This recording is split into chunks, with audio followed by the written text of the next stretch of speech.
Hello, hello! My name is Callista, and welcome back to Immortality. In the last episode, we were watching some script reads for Two of Everything. We learned a little bit about the character of Maria, not much on Heather, so the plot of the film seems to revolve around Maria, who is a pop star, and her body double, Heather, who looks damn near identical to Maria. What we learned about Maria, she doesn't actually seem like all that good of a person. She's very demeaning to her boyfriend. Oh, I could go out and find 10 of you alone in this zip code, but that would be time consuming, so I'll just stick with you. She seems very unsympathetic to her agent, Gary. You know, he's gotten her this slot on, I think, a talk show, and she's gone out and gotten completely wasted. She can't do it. You know, she's having Heather do all of these jobs so that she doesn't have to face the consequences of her actions. Maria does not seem like all that nice of a person. I'm very interested to see more of Heather. I'm going to assume, you know, to contrast, I think having Heather be a genuinely good person whilst Maria is quite nasty, that could be interesting to see. But I really want to see Heather for herself. I want some scenes with Heather. Now, I noticed this in between episodes. So yeah, these are filmed on the same day, and at the end of this scene, Amy asks for a break. However, this was filmed the day before. Notice the positioning. John and Marissa are sat next to each other. The next day, Amy has planted herself in between them. I'm not 100% sure of Amy and John's relationship. The fact that she rests her head on his shoulder at the end of this scene does imply there is a certain degree of intimacy. I definitely think that Amy is nervous. Whether she and John are lovers, whether they're just friends, but they regularly collaborate and thus have a very close relationship, I definitely think that Amy is nervous about Marissa being back and what that means for her. Either way, let's make a start on this scene from the beginning, if you please. All right, so read for scene 25. So this is the key scene where Maria lays it on the line. If we keep it real, the audience won't realize they're being spoken to directly, so we keep the energy between the two girls. Tennis match. That's what keeps their eye on the ball. Okay? You doing both parts again? Yeah, that's the fun of it. Ooh. That seemed a little... In a way, this echoes back to Ambrosio, where Marissa got between Sophia and Robert's relationship. Obviously, in this case, Amy really has nothing to worry about because Marissa and John are the same person. She just doesn't realize that. I definitely feel like there's some tension here. Not from Marissa, because Marissa and John are the same person, but from Amy, you know, that look she gave after Marissa was like, oh yeah, I'll be doing both parts, that's the fun of it. You know, Amy's trying to engage, and she feels like, oh, you've shut me down. Okay, I see how it is. That's what that little... Hi. Yeah, just watch her. Yeah, Amy, I mean. fun of it. Yeah, that kind of head movement, that's like a, okay, if you say so, ooh. Interior, Cafe Incognito. Maria and Heather sit over smoothies at the back table. It wasn't that bad. I'm gonna be in every gossip mag for the rest of the month. I screwed up. So what? They already thought I was self-obsessed. It was funny. They were gonna get something out of you one way or another. You gave me a pet. That makes me relatable. Cheers. You've done so much for me. You've done a lot for me too. You saved my ass with Gary. He's not your boss. He's not, but I gotta admit I need the guy. I just wish he would quit it with the stupid birthday party. $10 million isn't stupid. It's a lot of money. I know. And that Andrew Hessenberg guy actually seems kind of cool. I looked him up on the web. He's friends with George Clooney. I'm sure he's great. It's the principle. They think they own me. I mean, what's next? Shopping malls? Cruise ships? The money's nothing. It's not nothing to me. What? $10 million? It's a lot of money for someone like me. The girl who just served us? Everyone else in this cafe? I'd swap places with that server right now if I could. I used to wait tables. I was happier then. It's not easy, like, wanting something, and then you get it, and where do you go? Never gonna sell as many records as last year. Who am I doing this for? I wanted to be a singer, and now I'm a fucking CEO. When was the last time I enjoyed singing? It's not that bad. You want to be me? That's not how this works. Why don't you do it? Party, you can have the 10 million. I couldn't. After what happened on the show, you've done this before. You sing a few songs, smile. You can keep the money, give it to charity, whatever you want. I'll get a weekend in peace, work in my studio. I couldn't. 10 million. Great. Oh, okay. Okay, I like that. Marissa is a really good actress, because you could tell who was speaking just based off of her posture alone. Maria and Heather have very different postures. Even though she was doing like one line after the next, you could clearly tell, okay, this is Heather, that's Maria, this is Heather again, oh, and it's Heather again, okay, now it's Maria, blah, blah, blah. Like, you could tell who was saying which line. Okay, so Maria, she's become jaded. She wanted to be a singer. She now feels more like a CEO. She doesn't enjoy singing anymore. She has truly learned that money does not necessarily buy you happiness. Heather seems nice. She has the times when she was Heather, her posture was a lot more. God, I'm acting this out.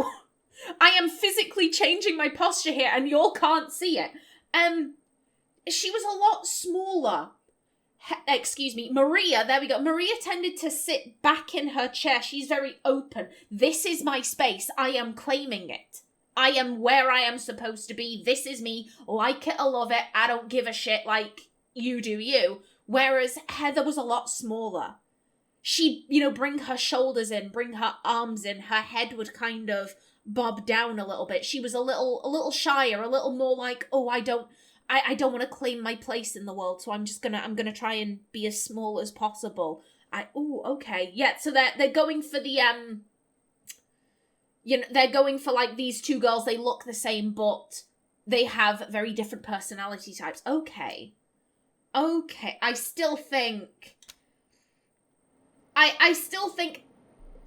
Before I was saying this sounded like a heist movie. It's not exactly a heist movie. I think it's more so going to be about, Maria learning to deal with the consequences of her actions. She's going to send Heather to do this party, and Mr. Hessenberg is going to find out, and he's going to go after Maria. And Maria is going to have to deal with the consequences of her actions. I think that's how this is going to go. The midpoint in the movie has flipped on its Also, head. hello. We start to tear open. They're back again. This is 2 days later. However, I guess maybe World revealed. Maybe Amy has realized, you know what? I'm cool with them. I am secure in my relationship with John. I don't need to get in between them. Okay, we are past the midpoint and the movie has flipped on its head. We start to tear open Maria's world, reveal that it is more hollow than she thought. Amy? Exterior LAX airport. Tarmac, later. A plane lands and taxis across the tarmac. Exterior LAX airport. Private airfield. Moments later.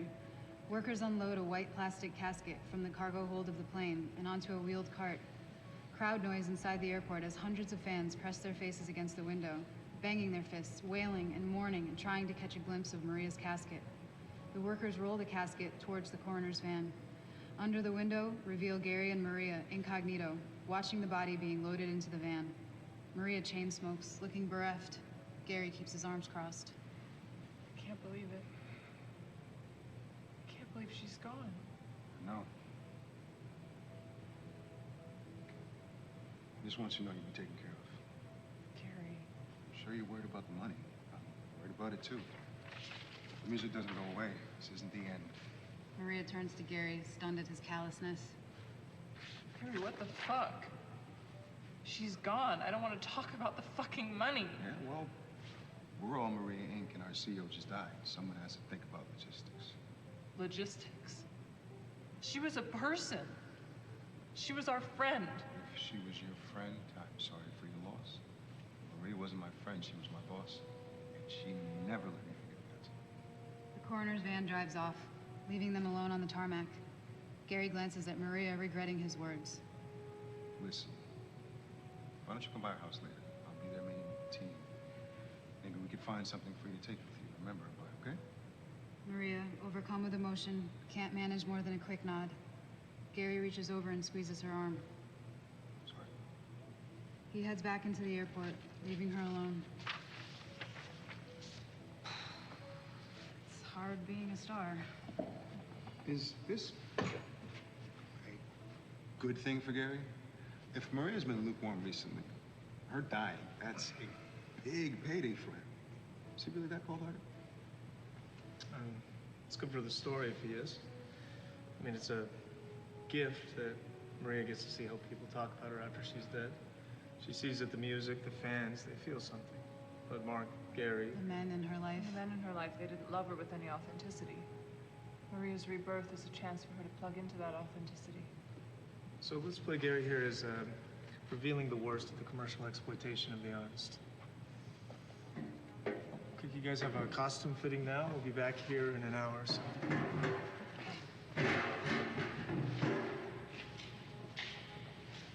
Who owns your movies when you die?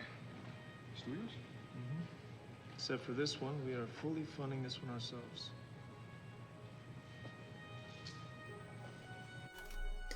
Oh. Bloody hell. Well, those are some consequences. I was thinking a lawsuit. Okay. Okay. So, So Maria, in inverted commas, dies. And the real Maria's... Okay. Okay, Heather does the party. She dies at the party.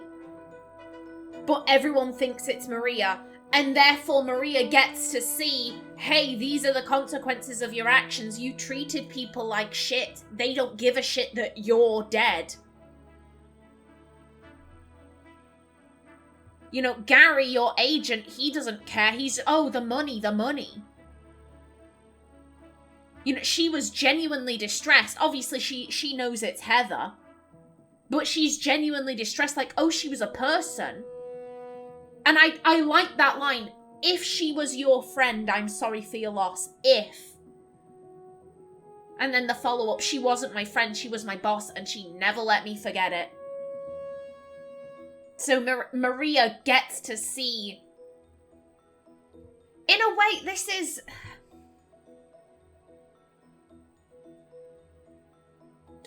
I don't know how to express what I'm feeling. This feels... Again, I keep comparing this to Ambrosio and Minsky. In Minsky, it's very clear that the one thought that Franny was the hero. That she was a good guy in all of this. And me personally, I'm like, yeah, no. No, Franny is not a sympathetic character. That was the thing. I think not a hero or a good person, but she thought that she was sympathetic. The one viewed Franny as a sympathetic character because, you know, she had been in a toxic relationship. She's killed the guy. Minsky, I mean. And now she's seducing this police officer to get her freedom. And from the one's perspective, that made Franny sympathetic. And me personally, I'm like, yeah, no, you played her as much too predatory. You played her as far too predatory to be sympathetic. In a toxic relationship, just because one person is more toxic than the other, that doesn't mean that the victim in this scenario is not toxic. Franny was a very toxic individual, in my opinion. And you feel free to disagree with me on this. I'm talking about my perspective here. I'm not saying I'm right or wrong or out like that. But what they were trying to do with Franny, it failed.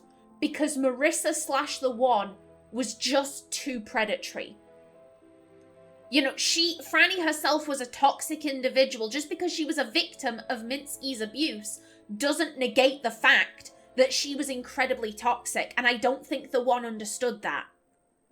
Because she can only view people as like, okay, you are the slave and you are the master in this relationship, but in this relationship, you're the master and you are the slave and blah, blah, blah, blah, blah. When you say that, the master and the slave, obviously you're going to think, oh, well, I want to view the slave as a good person because they are in this awful, awful situation. But Franny was toxic. By her own right, Franny was toxic. She was not a good person. Her being in this abusive relationship didn't redeem her. It didn't resolve any of her negative qualities. And then in her seduction of Goodman, it's so obvious that she's using him. And it just, I saw what they were trying to go for. In my opinion, it didn't work. Franny was just too predatory to be viewed as sympathetic, in my opinion. And here, they're trying to go for that again. Maria is an awful, awful person. But because of the circumstances, oh, well, we should view her as sympathetic. And I'm like, well, she needs to work on herself. That was the thing. Franny never worked on herself. We never saw any real improvement. Franny remained Franny. She remained predatory. If this is all at the beginning and they can make Maria grow as a person, I see promise here. I'm just a little bit concerned considering the one's history, considering that the one doesn't necessarily understand that an abusive relationship doesn't make the victim automatically a good person. I'm a bit concerned. I hope I'm making sense. I think I'm making sense, but I don't know if I actually am. I'm hopeful that as John, the one will have grown. The one will have seen things, the one will have experienced different movies and different perspectives, and, you know, we'll see over the course of this film, Maria grows. And, you know, she changes. She started off as a very selfish person, and now she gets to see, oh shit, this is how everyone viewed me. I just hope she doesn't double down and be like, I was right all along. I can treat people however I like.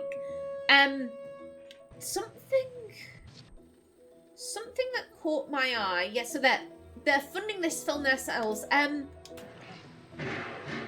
Amy's reaction.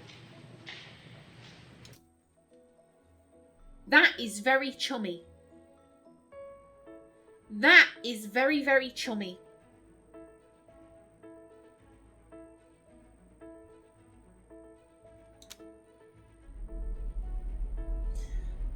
My thought is that we can't actually say when Amy was taken. You know what?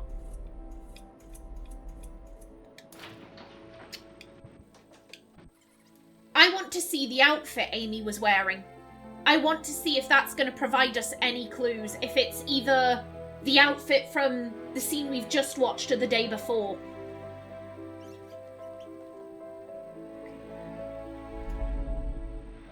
Okay, let's let it go for a bit. I'm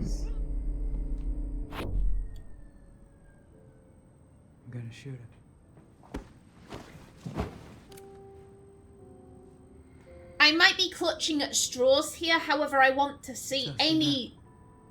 Amy has suddenly become very friendly. Very friendly in a way that she wasn't, and it is literally overnight, and I'm like, that's sus. That's sus as hell.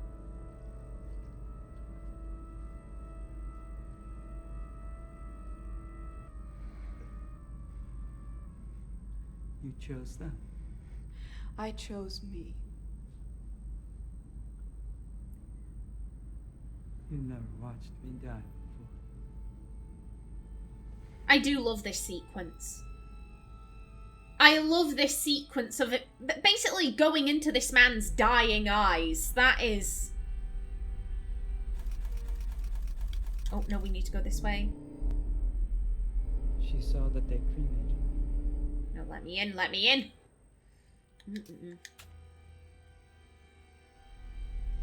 That's the only thing. This scene is tricky to get into. I'm gonna... Okay, there we go.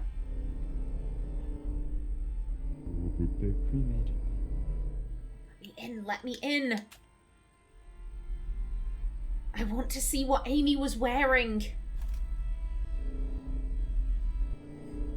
You saw that they cremated me. Come on. Oh, god damn you. I mean, if Amy has all this old footage, you know, she's concerned about her relationship with John, it would make sense that she'd go back and rewatch it just to see how John and Marissa interacted before. Again, go to the end. Come on, let me in. Let me in.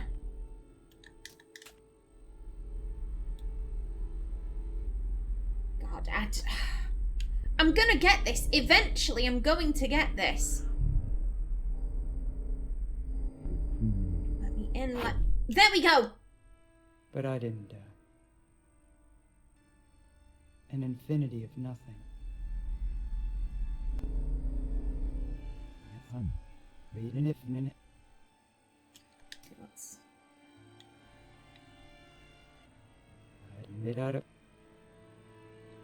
I have no idea. Okay, let's just let it play. But I didn't die. An infinity of nothing. And then... I'm gonna let it go to the end.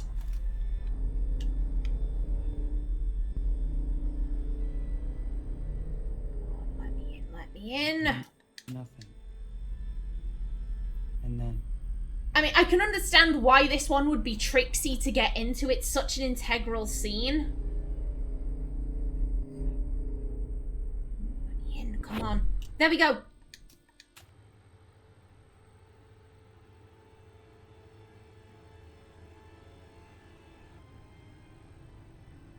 What are you wearing?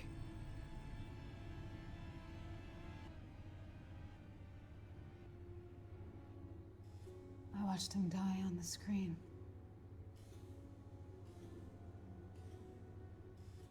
And I was reborn.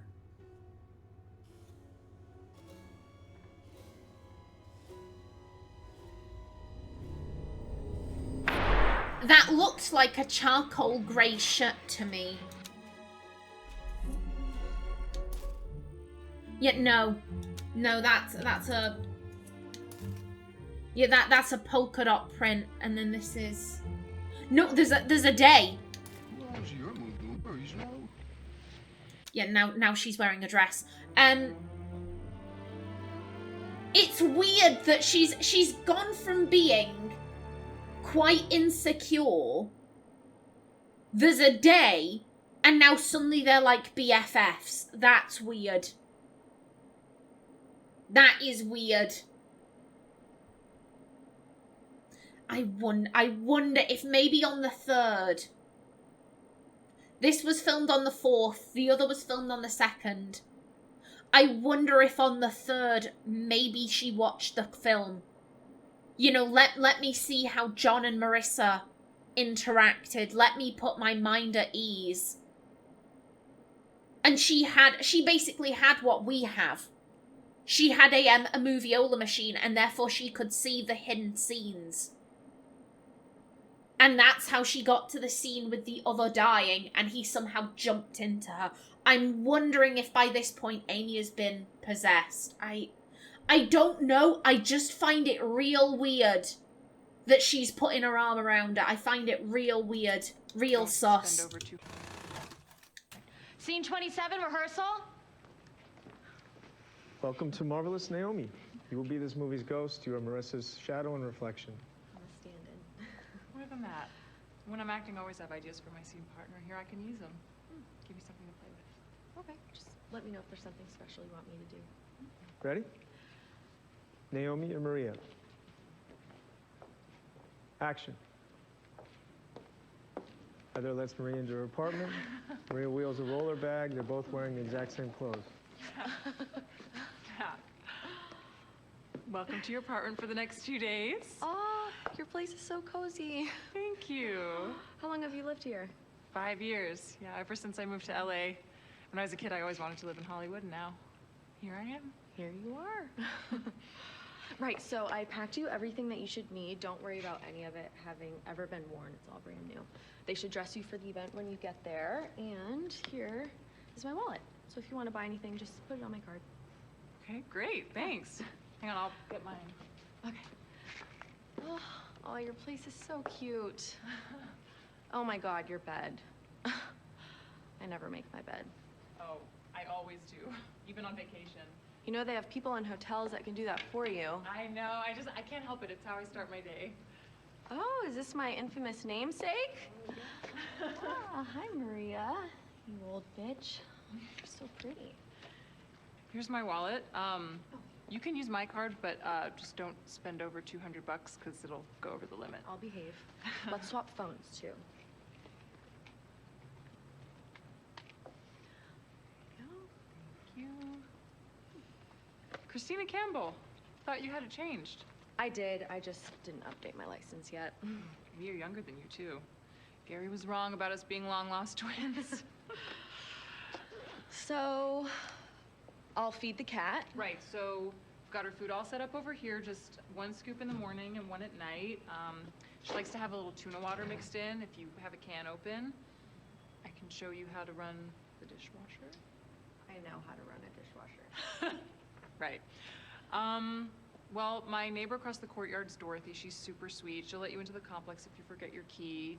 There's a good noodle place downstairs. Oh, and if someone bangs on the door at night, just scare them off with this. Is it real? Sure. My dad gave it to me when I moved out here. It's not registered, so you could kill someone with it and they couldn't trace it. Heather. I'm my dad's only child. He taught me to never point a gun at someone unless you're prepared to use it. It's not that rough a neighborhood, I'm just messing with you. There's a church across the street that starts up every Friday night, but the music is great. Oh, and the donuts next door, to die for. Ooh, sounds good. Yeah, it sounds really good, actually. Okay, well, I'm gonna go then. Okay. Promise you'll still be my double when you get back? You're not gonna quit when you get rich? I don't know, maybe I'll get a taste for it, bump you off. I'll be the real Maria. You don't have it in you to kill. Bye. Bye. We hold on Heather's face as she walks down her balcony, walks towards the stairs. Her smile grows with her confidence. That's great, Naomi. Now let's swap places. You be Heather, Marissa, you be. Maria. Can I quickly watch back what we just did? I just want to make sure I lock how you did it in my head. Sure. Sure. Oh, so I'm glad they've brought Naomi back. I'm glad to see that she didn't lose her job when they decided to tell him I'm dangerous. I question who wrote this. I'm curious if this is something that John has written or if it's, they got a writer in to write the script. Again, it's the gun. It's the scene with the gun. Never point a gun at someone unless you intend to shoot them. Considering that Marissa shot Carl, I'm just like, ooh, that hits different. That hits very, very different. And again, I'm liking the differences between Maria and Heather. Heather always makes her bed. Oh, they have people who can do that for you if you're on vacation. The fact that Heather, I think, I'm not sure if this is an actual thing or not, but when characters own pets, to me that says, okay, they're responsible. Like, generally speaking, especially if it's like, an animal that requires a lot of care, like an English bulldog, they are sickly as fuck. Jesus Christ. And you need to wipe down their face folder like pugs. You also need to take really good care of their faces as well. The fact that she was like, oh, yeah, and you mix the tuna water in with her pet food, that to me says that, okay, not only is Heather responsible, she takes very good care of her cat, she also goes that extra little bit, oh, I want to make this animal that is dependent on me, I want to make sure that they're happy and well cared for. Okay,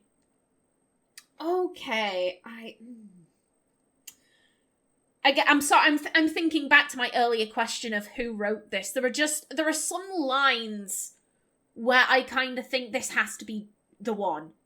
This has to be. And the song, for Two of Everything, you and I, we were meant to get along, but I start to cry when we don't, when we get it wrong. There we go. It takes me a minute, 1 second.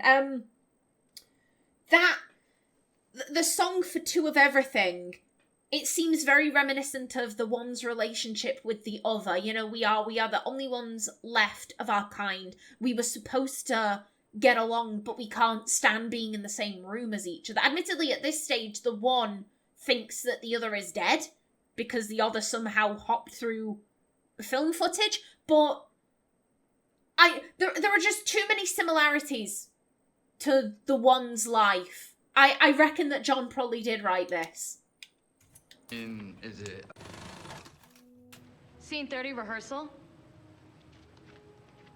Heather, as Maria walks with her roller bag through a throng of paparazzi and adoring fans, bouncers clear the way to a secure door, which takes her to the airside counter. Then after a beat, we notice Mark. Mark? Hey, baby. Are you coming with me? No, I just wanted to see you off. Gary got me in. I'll miss you. Oh, I'll only be gone 3 days. Too long. Damn. I could just eat you up. Now give me a kiss.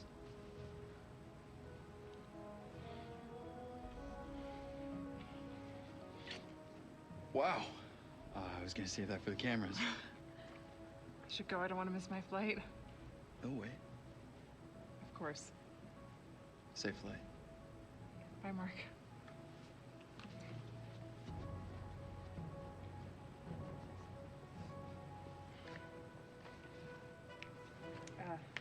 Christina Campbell.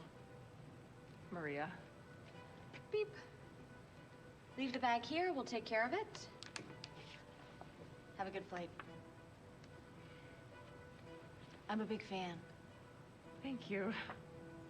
Oh, they'll take you out to the plane. And cut. Should I know that the kiss is different? I mean, is it a better kiss than with Maria, a different kiss, or do I sense nothing? It's just a good kiss. How did it feel then? How did it feel? I was surprised. I don't usually kiss in rehearsal. It was a hot kiss. Kiss involves more senses than penetration. It's a magical thing. Give me surprise and hotness on the day, and that works for me. Okay. Ooh, okay. Girl, what was appropriate in the 70s is no longer appropriate in the 90s.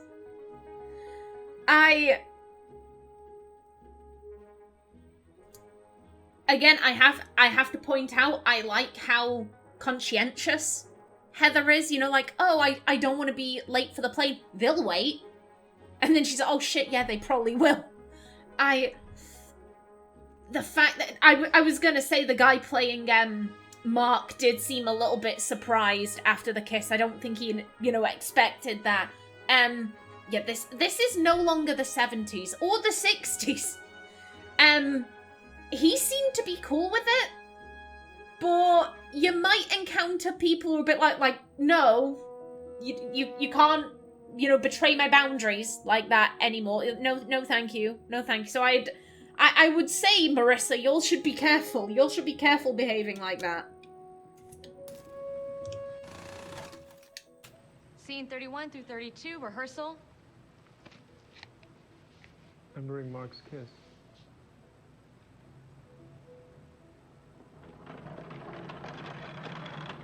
Ma'am, may I offer you something to drink before we depart? Yes. I'm used to looking at you and seeing myself. I'm not used to seeing... Female flight attendant. You don't get to fix my line reads this time. Well... Don't worry, I'm not going to go all brand on. Pick it up for men.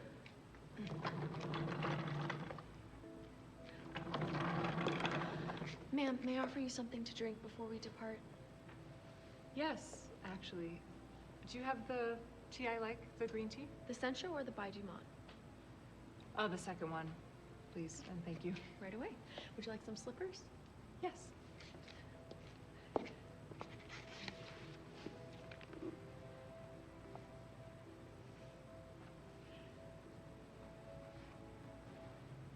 Enjoy.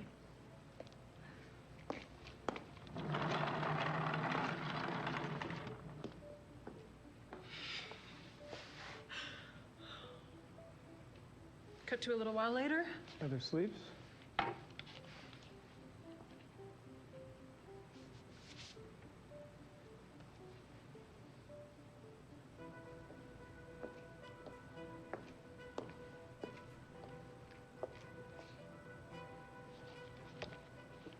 On the other side of the plane, the bodyguard reads a paperback thriller. And cut. How was I? You stole our hearts. Oh, I do wonder how Heather feels. She seemed to enjoy the kiss with Mark, but obviously she knows, like, I just kissed someone else's boyfriend. Admittedly, he thought I was his girlfriend. What does that say about Mark, actually? That he can't tell, you know, that that's not his girlfriend.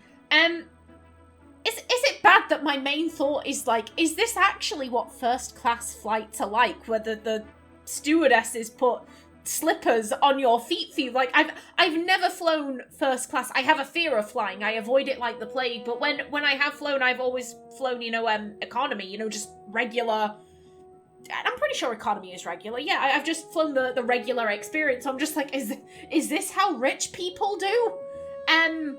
Interesting line. Let's go back a bit. Actually, it'd be easier to go from there. Scene 31. And fast forward.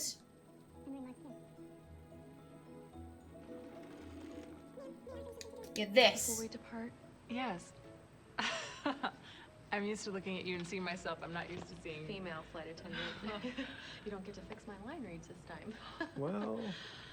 Don't worry, I'm not gonna go all Brando. That's funny. Don't worry, I'm not gonna go all Brando on you. So, Marlon Brando, we have spoken a lot about shitty directors, namely Alfred Hitchcock, who was a fabulous director. He directed some of the greatest movies of his time, but he was an absolute dick to work for. If you were an attractive woman on his set, Jesus Christ, your life was gonna be hell.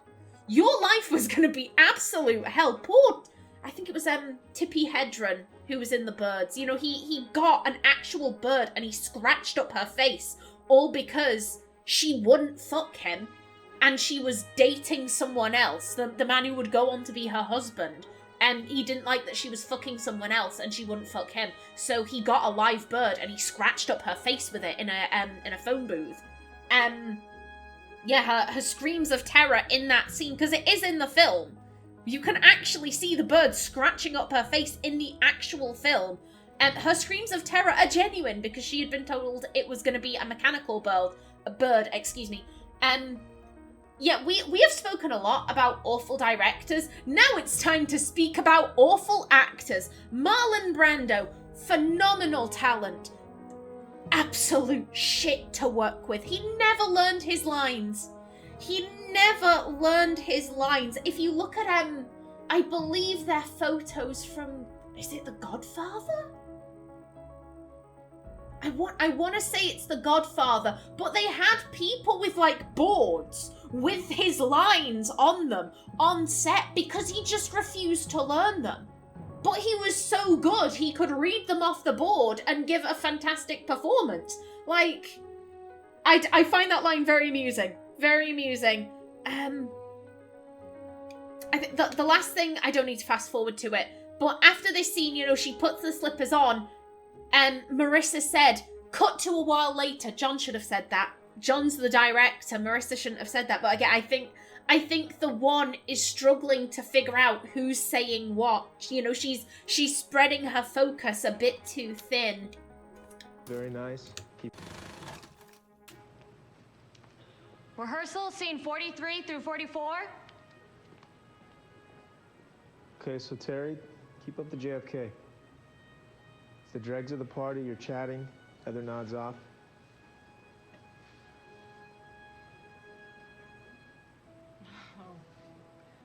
boy, this has been fun, but I think I'd better call it a night. Oh, are you sure, darling? We have another round on the way. That's okay. I'm already regretting the last one. Well, all right. Go get your beauty sleep. Not that you need it. Come, I'll walk you to your room. Isabella, I better still have a cocktail when I get back here. Don't be too long then. That has never been my problem, my dear. Move into the elevator. Keep it very nice. Keep your distance, very respectful. Oh, shoot, I forgot my key. Here, I'll swipe you. You have a key to my room? I have a key to all the rooms in my home. I keep forgetting this isn't like the Four Seasons. It's a little nicer than that. It's a lot nicer. Ding. Well, thank you. Oh, right. Elevator door closes. Cut. Let's move on. Terry, you get to show your true self. Okay. Oh, I was gonna say, Heather, bless her, she's sticking out like a sore thumb. She's like, oh, it's like the Four Seasons. It's a bit nicer than that. Oh, it's a lot nicer. Like, she is... You can tell that she's not comfortable with this level of wealth. If this guy is paying her, what was it, $10 million? Jesus Christ. Oh, I wouldn't know how to react either, but, Maria absolutely should. Oh, dear. Dear, dear, dear.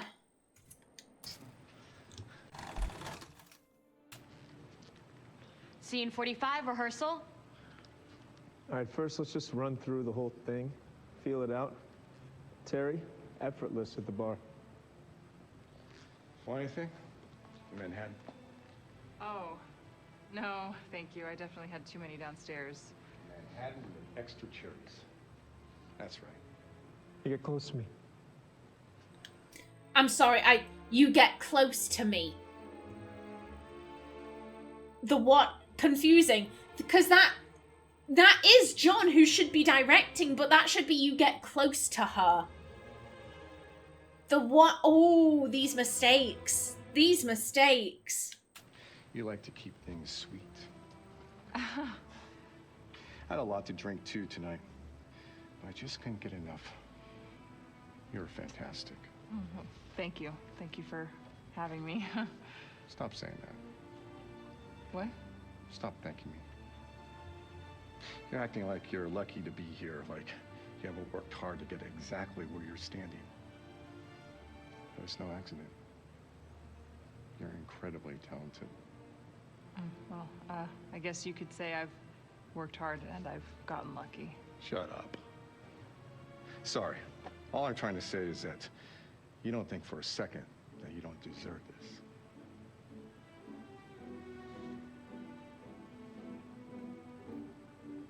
You're perfection. I'm not. Hold this. Hey. Relax. Hey, wait. Stop it! Crap, I'm sorry. Let me get a towel. Stop apologizing. Okay. I paid you $10 million for one night. Am I wrong? No, Sorry, you're not wrong. I'm not wrong. What does a $10 million night look like? Doesn't finish with a polite nod at the door. I want to feel like you appreciate it. I want you to be grateful. Understood? I don't know. I want to leave now. You can't. Okay, we're just getting started. Mike goes under the bed. You're making a mess out of your party dress. Let's get you out of that thing. Into the bathroom. Oh,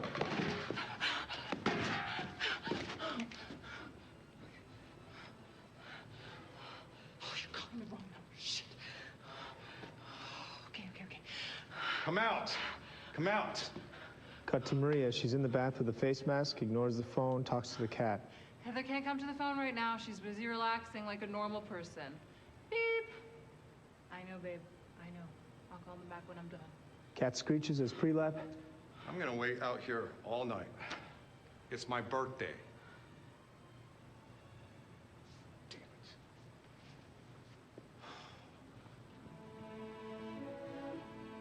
3, 2, 1.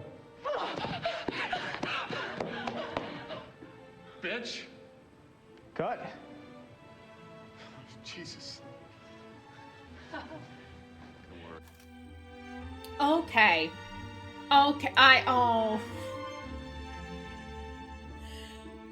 feel so badly for Heather. Heather's a likable character. Heather was in the wrong place at the wrong time, and oh god, and she dies in all of this. Oh dear. No, there was a vibration. The actor playing Mr. Hessenberg, to be fair, he seems a little wooden here, but then again, it could be because he's effectively acting to the air. If there was an actual door, you know, that he could properly pound against, get his full body into the motion, he was a little bit wooden, just doing that bam, bam, bam, like barely moving his arm. Yeah, I think if he had an actual set to work off of, he would look a lot better. That is not the bang of someone desperately trying to get in.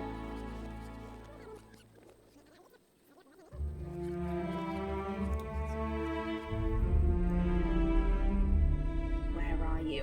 There we go, and... No. Sorry. No. I'm not wrong. What does a $10 million night look like? It doesn't finish with a polite nod at the door. I want to feel like you appreciate it. I want you to be grateful. Understood. No.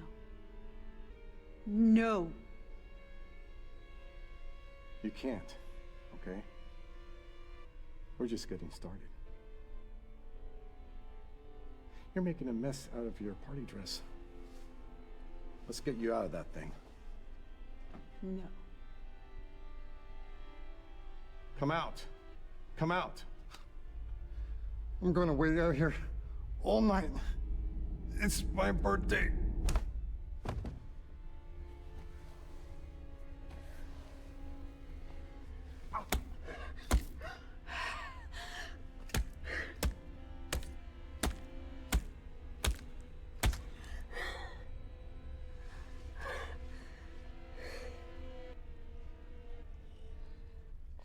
No matter how many I kill, there's always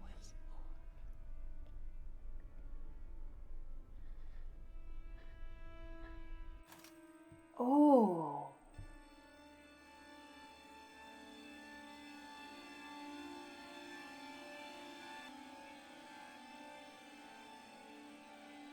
That was...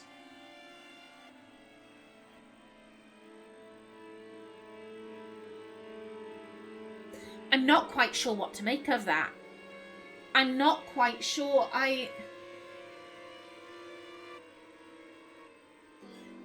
In all the past scenes where the one has inflicted violence on the actors, there's always been a reason. Like when, in Ambrosio, when Ambrosio is stabbing her, when she's, you know, dressed up like Mary, and, you know, she takes the knife off of him and stabs him and kills him. Like, he was stabbing her, therefore she reacted.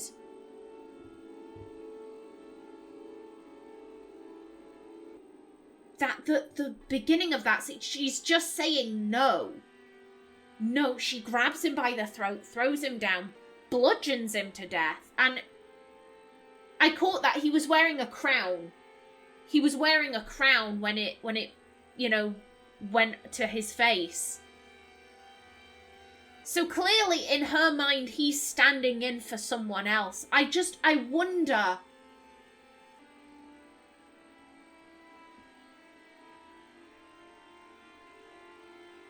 I think her mind just might be snapping. Her mind might just be falling apart. She's experienced so much. She's gone through so many different lives. She's seen so much. As she said, you know, I have memories that weren't even mine because they're memories of, you know, the people that she's consumed. Marissa was brutally gang raped, I think, immediately before the one consumed her. That is probably one of her most vivid memories of being gang raped. And it wasn't even her. I think all of these different memories, all of these different traumas, and now she's splitting herself in two, trying to be two different people at once. I think it's just too much. I think it's just too much and it's taking a toll. Oh, that was good. That was really good, and I am just about out of time for this episode. In the next one, we're gonna need some good scenes to top that, but until then, please remember to like if you enjoyed, leave a comment below, and if you wanted to subscribe, it would be very much appreciated. I've been Kallista. Thanks for watching, and see you in the next episode.